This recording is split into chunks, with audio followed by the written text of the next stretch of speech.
1.732 कहाँ आएगा। सो हमारा एस्टिमेशन जा रहा है, यहाँ पे होगा 1.5, थोड़ा सा आगे, इट मीन्स यहाँ पे हम √3 की वैल्यू ले सकते हैं। It's okay. चलो अभी हम चलेंगे नेक्स्ट प्राइम नंबर्स के ऊपर में, प्राइम नंबर्स की तरफ, कि प्राइम नंबर्स कौन से नंबर्स होते हैं। So those numbers which can be divided by their own table और whose factors are 1 and number itself. So prime numbers कौन से होते हैं? I will write it, those numbers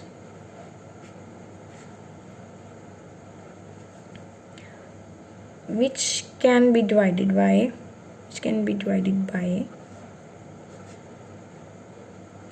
their own table or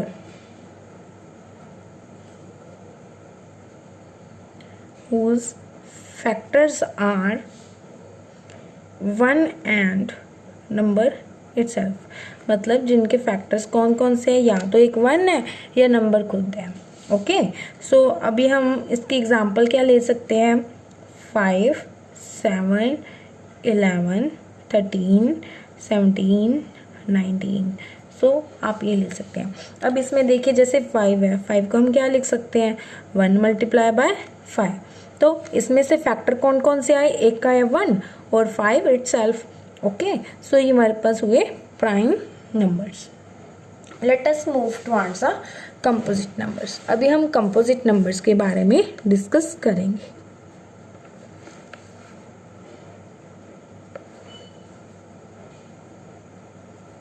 composite numbers, हाँ जी, those numbers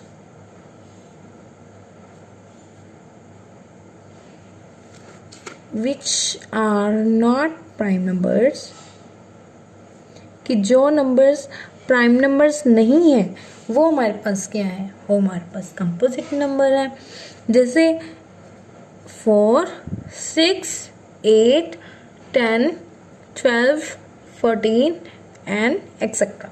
so आगे जो मर्जी नंबर, हम जो प्राइम नंबर्स नहीं है उनको हम क्या बोलेंगे? Composite number. आप इसमें देख सकते हो कि जो 4 है हम उसको कैसे लिख सकते हैं? 1 मल्टीप्लाई बाय 4, 2 मल्टीप्लाई बाय 2। अब इसमें क्या है? ये प्राइम नंबर क्यों नहीं है? फर्स्टली ये देखो, इसके फैक्टर कौन से आगे? एक तो 1 एंड 4 इटसेल्फ। लेकिन इसमें क्या आ रहा है कि थर्ड फैक्टर, मतलब जो हम थर्ड टेबल के ऊपर भी एक जा रहा है, कौन सा फैक्टर है? वो है 2। 2 को 2 के साथ मल्टीप्लाई करेंगे, क्या आ रहा है? 4। सो ये हमारे पास क्या हुआ? Composite number. और एक आपको बात हमेशा याद रखनी है कि जो 1 नंबर है, 1 is neither prime nor a composite number, कि जो 1 है वो ना तो प्राइम नंबर है और ना ही हम उसको इंक्लूड करेंगे कंपोजिट नंबर के अंदर।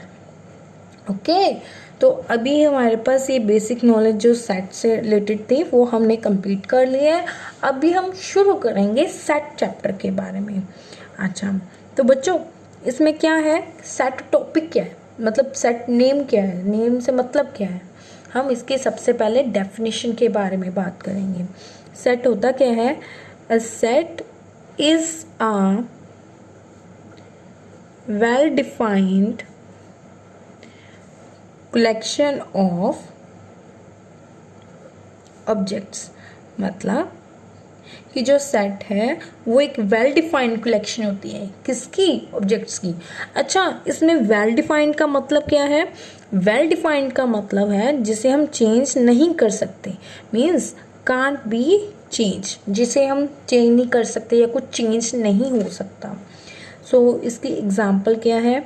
For example first 5 even numbers, first 5 even numbers.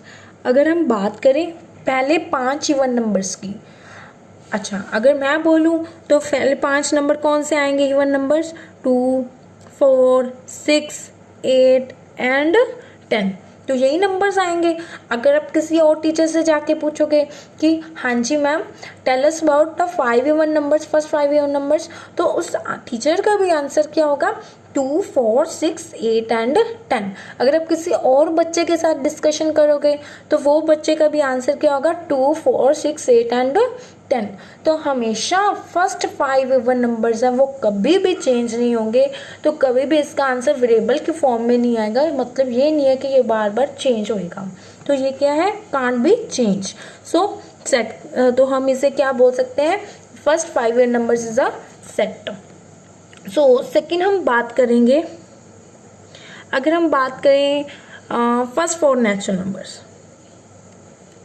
First 4 natural numbers, अगर हम फर्स्ट 4 नेचुरल नंबर्स की बात करेंगे तो इसमें क्या आएगा 1, 2, 3, 4।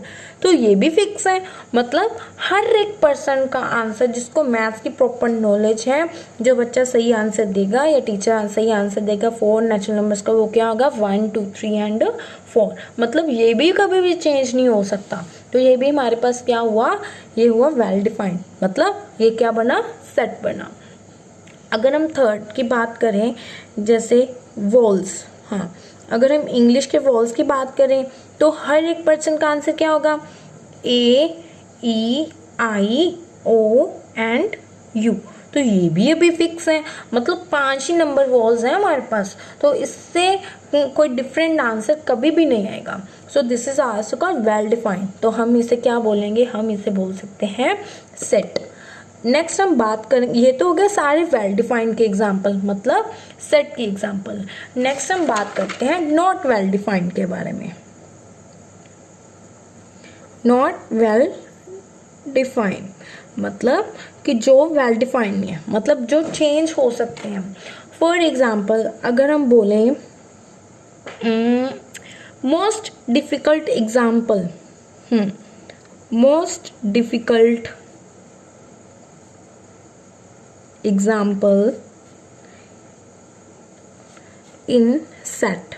अगर हम बात करें कि सेट चैप्टर के अंदर कि जो सबसे डिफिकल्ट एग्जाम्पल है वो किसकी है, तो अगर हम बात करें मतलब कौन सी है, तो इसमें से हर एक पर्सन की, हर एक स्टूडेंट की प्रॉब्लम है जो वो सभी की ही अलग अलग होगी। ठीक है, जैसे अगर मैं बात करूँ फॉर एग्जाम्पल मेरी मोस्ट डिफिकल्ट एग्जाम्पल है सेकेंड एग्जाम्पल, तो वो सेकेंड एग्जाम्पल डिफिकल्ट है मेरे पॉइंट ऑफ व्यू से। अगर हम किसी और पर्सन से पूछें और किसी स्टूडेंट से पूछें तो ये वेरी कर सकता है। सो ये क्या हुआ, नॉट वेल डिफाइंड, तो इसे हम सेट के अंदर इंक्लूड नहीं करेंगे, तो ये सेट के अंदर नहीं आएगा। नेक्स्ट हम बात करते हैं, अच्छा कोई पूछे बेस्ट 3 मोबाइल्स इन इंडिया, कि जो इंडिया के अंदर जो मोबाइल्स हैं 3 बेस्ट मोबाइल्स हैं उनकी एग्जांपल दो। अच्छा सपोज मेरा नाम आरजू है, अगर मैं बोलूँ कि आरजू को आईफोन पसंद है, सैमसंग पसंद है, रेडमी पसंद है, ठीक है, तो ये क्या हुआ, ये मेरे पॉइंट ऑफ व्यू से हुआ कि मेरे को कौन कौन से मोबाइल्स पसंद है। अगर मैं किसी और की बात करूं फॉर एग्जांपल XYZ जो भी है ना, तो उसमें से सपोज करो उनको अगर सपोज कर लो सैमसंग पसंद है, ओके, वीवो पसंद है और ओप्पो पसंद है, ठीक है, तो मतलब उनके अकॉर्डिंग उनके फेवरेट मोबाइल्स या बेस्ट मोबाइल्स कौन से, ये वाले। लेकिन अकॉर्डिंग टू मी मेरे ये बेस्ट मोबाइल्स हैं। तो इट मीन्स क्या हुआ कि हर एक पर्सन की जो फीलिंग्स हैं चीज़ों को लेके, बेस्ट थिंग्स हैं, वो सभी की क्या होंगी, वो